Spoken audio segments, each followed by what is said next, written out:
Hello and welcome to another season of the Bison Basketball Show. Thanks for joining us. I'm your host, Shawn. It's time to tip off another season of action as the North Dakota State men's and women's teams start the long road to the Summit League tournament in Sioux Falls. Each group had a chance to get on the floor in front of their fans in a couple of exhibition games. The Bison men hosting Concordia Moorhead. The Bison men with 6 new players on the roster this season, including freshman Rocky Cruiser. The big man showing his range, hitting the open three. He added 6 points off the bench. Bison up 10 early. Dylan Miller, 7 points on the night, also led the team with 8 rebounds. The offensive board and putback here. Later in the first half, it's Paul Miller, one of his 5 assists on a sweet dish to Dengu, who throws it down. Gu added 6 points, the Bison up 20 at the break. Another true freshman also making a splash in his debut, Tyree Edey, scoring 16 points off the bench, including a pair of 3-point field goals. He also showed his athleticism off the turnover, sneaking free down the court, getting the feed from Chris Quayle and throwing it down. Edey perfect from the floor. Bison up 31 at that point. Redshirt Cameron Hunter also getting an opportunity to get back on the floor. Getting the friendly bounce for 3, Hunter added 12 points. Bison 7 of 19 from long range, and Cruz 95 to 46, shooting 58% from the floor and 40 free throws in the contest. It's been a while, and I mean, it's been worth it. Like, I've been put through everything, and it's just fun to play again and get on the court with the guys and everything.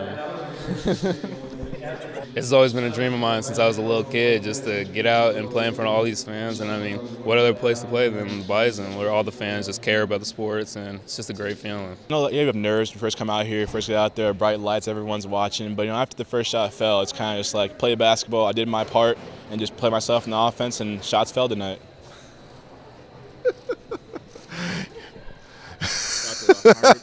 Is he your roommate right there?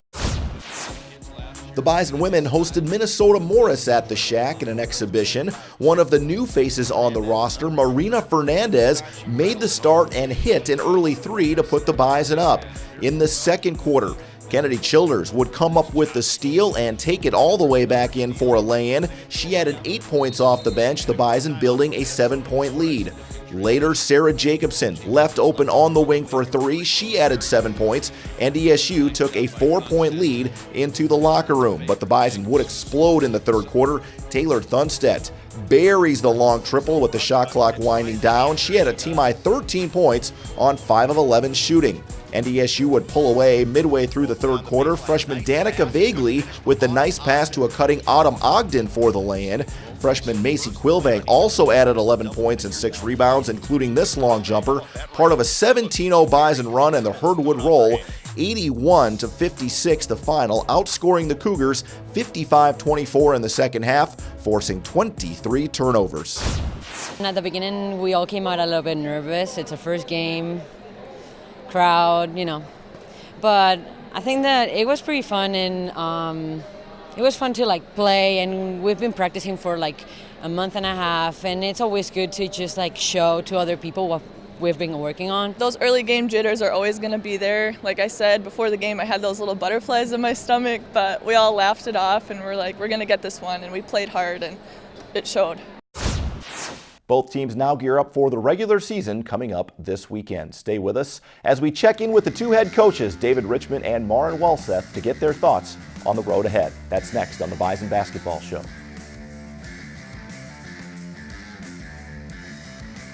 The Bison Basketball Show on Midco Sports Network is presented by Nodak Insurance Company, Sanford Orthopedics and Sports Medicine, and Proceed. Welcome back to the Bison Basketball Show. We are now joined by the head men's coach, David Richman, here on the set to talk about the upcoming season here for the North Dakota State men's hoop squad. Hey, get into October, get into a routine again. I know as a coach, that's what coaches love, is getting into a routine. How have your guys handled that with all the grind and the bumps and bruises that come with practices in October? Yeah, it's been fun. October is, with the new NCAA rules, it's a longer month with us having those 30 practices before our first game, but it was fun and exciting. I really enjoy being around this group. There's a lot of youth, there's a lot of energy, there's a lot of excitement. There's also a lot of questions that we got to continue to answer along the course of it. but a very fun group and very good month in October. Are you excited to get going, Dave, and start playing games again? I know after the way last year ended, and I know that's way in the past now, but I'm sure you're anxious to compete again. That's not too far in the past. There's still a little bit of a bad taste in our mouth in the way things ended. We had a terrific first half of the league play, and just were never able to get that groove back in the second half, and that continued into the conference tournament. And we had a very tough, strenuous spring. 8 guys, remained committed. We found out in our program you can't be interested. You have to be fully committed. And those guys that stuck around with us, those 8 guys did a great job of investing themselves, investing into the program, set a terrific example for the 6 new guys, and we're very pleased with where we're at right now. You mentioned the 6 new players in the program, Dave. Trying to intertwine the 8 returners with the 6 new players. We saw a variety of lineups, even in the exhibition game, just to see a bunch of different guys on the floor. A lot of depth. You may have more options this year to go to than what you've had in the past. Yeah, I think that's something that we've talked a lot about as a staff and to the team this year. There's some talent on the team, and since I've been the head coach, probably the deepest team. Now, you can go 11, 12, maybe real quick. Now, that's something that's different. It's different for me. You go back to the first year, we played 7 guys, and that became a comfortable routine for those guys. So I think the big thing for us over the next 6-7 weeks is us finding our identity, continuing to get more and more comfortable, finding out who those guys are going to be as we round into conference play in January, February, March. You know, one question I get from a lot of fans is, okay, with all the personnel changes, with some of the length that you've added, some of the new pieces, some of the returners and how you're playing guys, how will the team look different? How would you describe that to people? I don't think you're going to see us a whole bunch different. We're not going to run out there and play 40 minutes of zone, or we're not going to press you for 35 minutes. That's not what we're going to do. But hopefully that versatility will allow us to get some guys in and out, keep guys fresher longer, and keep guys fresher when it really matters towards the end of the year.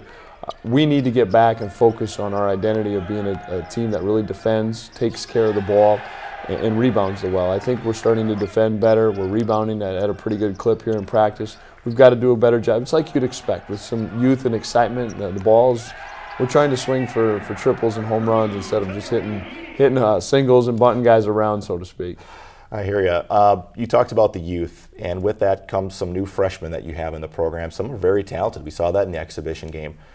How do you make the decision on who plays and who needs a redshirt year? Because I'm sure for a staff, that's kind of a delicate balancing act. There's no question. We have conversations with families. We obviously, myself, our staff have conversations, and then most importantly, I get a chance to sit down with each and every one of them and kind of give them where I think they are, get their input on where they think they are and how this can help the program. I think what you're starting to see, Brian, is NDSU basketball, men's basketball is at an all-time high, an historic point in the last 5 years, and we're excited about that. We want to continue to build on that. And as we look for this year into the future, if we think a young man has an opportunity to come in and help this team and then ultimately help this program, we're going to err on the side of playing them and being excited about it.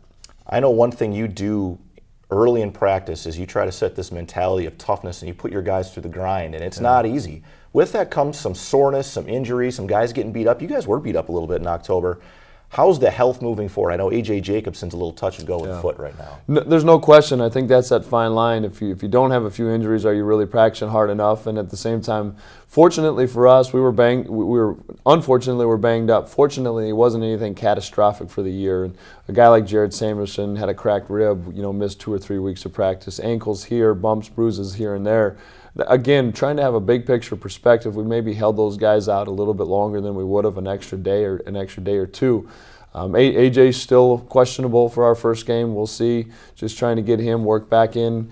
I think the injury is healed, but just being out so long, just trying to get back in that rhythm and routine. But again, very pleased when you got guys flying around like that want to compete and enjoy competing. You're going to have those circumstances present themselves, but as we round into the season, we're as healthy as we've been, which is very encouraging. The one saying that we hear at North Dakota State, used to be on the wall at the old Bison Sports Arena, is bring on the competition. Yeah. You've done that here to start the season. You're going to know what you're made of here in the first couple of weeks. At UC Santa Barbara, new coaching staff, not exactly sure what you're going to see. You know what you're going to see in USC, who's a top 10 team, very long, very athletic, and then Missouri State next week. But talk about this first road trip going to California. Well, and it's not only who you're playing, but it's where you're playing. You look at 5 of our first 7, basically the whole month of November, we're on the road, besides those 2 games we just talked about off air around the Thanksgiving break. So again, I think when you have success in the location that we are in Fargo, North Dakota, compared to the rest of the 350 or so Division I schools around the country, you just take your opportunities. And we have to have, again, I've said it countless times, I'll say it again on this show, we have to have a big picture perspective. We need to coach like it's November, and then coach like it's December, and really work this young, talented, deep group into a rhythm and a comfortable level and some confidence as we round into conference play. It's good to be back for another season of Bison Hoops here on No MidcoSN. question. All right, stay with us here. More to come on the Bison Basketball Show. We are joined by the women's head coach, Maren Walseth, to take a look at the Bison women's upcoming schedule. That's next.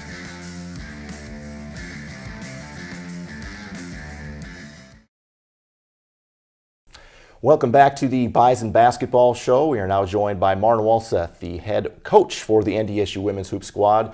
And Maren, excited to get back at it again, once again, I'm sure. How was the off season? We are very excited. The off-season was long, but very, very good to us. A lot of girls put in a lot of hard work. People got healthy. People grew up, and we're excited to get going. And I know this group, Maren, there's only 2 upperclassmen, but the group that were freshmen last year, now sophomores, physically they look so much different. I just noticed it with Riley Nudell in particular. They made a lot of strides, so it's almost like you have a group that maybe is more upperclassmen than what you're showing right now. I think if you look by years, yes, we're very young. But when you look at experience, all 6 of our sophomores played significant minutes last year. That are they sophomores and a half, perhaps? Maybe based on the number of minutes they played last year. One thing that we also talked about with this group was the youth confidence, trying to keep everybody going. Just watching them during the exhibition game, I thought a lot of your players played with a little more swagger and walked out in the court with a little more swagger. Have you noticed that too? Are they just looking and playing like a more confident group? They are. I think there's a lot of reasons for that. Experience from last year, just not being a freshman. That means a lot. There's somebody else that's a little bit more underprepared or a little more lost in things, so that is just a huge boost of confidence. But also the time that they put in the weight room. When you are physically stronger, you're a little bit faster, you can get your shot off a little bit quicker, you can get in a defensive stance a little bit longer. So there's a lot of confidence that goes with just being in the weight room for a whole year as well. Boy, this freshman class, boy, are they ever long. When you look at them walk in the gym, holy cow, between Macy Quilvang and Emily Dietz and Donica Vogely, you got longer. That's one thing you definitely went after in this past recruiting class, and it makes you a different team, doesn't it? It does, and the number one thing I've said numerous times, I'm not the tallest person in the gym anymore, and I absolutely love that. But being able to see Macy and Danny and Emily compliment RJ. RJ is a very different player than they are, but their length, their wingspan, and as well as their athletic ability. I think you can see 6'4", 6'5" players who are kind of sticks in the mud. That's not at all what we have on our roster. So their ability to get up and down the floor and alter things defensively, but also be offensive presence is awesome. You also added a couple of foreign players, a little foreign flavor to the team. Marina Fernandez from Spain, she did play junior college in Wyoming. And then Michelle Geislerova, who played actually last year in Omaha, but is from the Czech Republic. They bring a lot of international experience. They played against tough competition, so they didn't necessarily, when they got on the floor, it didn't look like too big of a stage for them. They've played against tough competition on big stages in the past. Absolutely. I think they're youth and they're young to our program, but not necessarily to basketball, or in Marina's case, to college basketball. They're both still transitioning in a little bit since they've been with us for a shorter duration of time. But the confidence that both carry within their game is very different from a freshman who's trying to make that transition. Michelle's making a transition to college basketball, but she's very confident in what her game is because of her international experience. You did add a new assistant in the offseason, Nate Oakland, who has some head coaching experience. He has been an assistant coach at other levels before as well. A guy that has used to developing some players along, especially being a head coach. What has he brought to the staff for you? He's brought a lot of experience. This is a position and a skill that I've wanted since day one, is to have somebody who has head coaching experience. So he and I have been able to challenge each other a lot in the way that we teach and the way that we construct our offense. And so I think you'll see some different things as the course of the season progresses. But he's got a great rapport with our players. He's very detail oriented. He's got a couple really good friends in the NBA. So he's constantly challenging us with, watch this clip, watch. I'm like, yeah, but that's an NBA All-Star. And he's like, no, but we can make this work as well. So I really like his energy and just the different perspectives that he's been already able to bring to our conversations. It's been a really good, positive experience so far. And not the tallest guy, but he coaches the post players, He does. which I love that. He does. He does. Can bring him some of that experience as well. A lot of home games to start this season. You're actually not on the road until you go to the Navy Classic over Thanksgiving. Mm-hmm. How much does that help this group to not have to worry about going anywhere until, it's time for turkey? Exactly. I think it's very different from last year. Last year we jumped, we played a couple home games, we jumped right on the road, and with those young freshmen, there was a lot of learning on the job. And I think we're in a different spot this year where we're able to really solidify it and get our feet underneath us before we have to do it all on the road. So we're excited to play at home, to play in front of our fans and our families that will be able to come.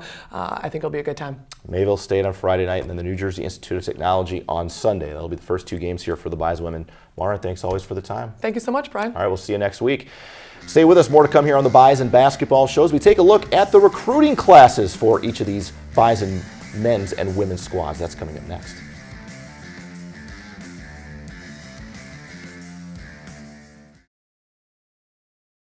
Welcome back. Just as the current season gets started, it's already time to look ahead to the future. The college basketball early signing period started today, and 4 student athletes inked their letters of intent to join the Bison basketball program. My name is Jarius Cook, and I'm from Brooklyn Park, Minnesota, and I am a North Dakota State basketball commit. Reasons why I picked North Dakota State is it's close to home. It has great facilities. It's a great place for me to grow as a person and a player, and just the unbelievable fan support that I've experienced throughout my visit and throughout my time as a commit.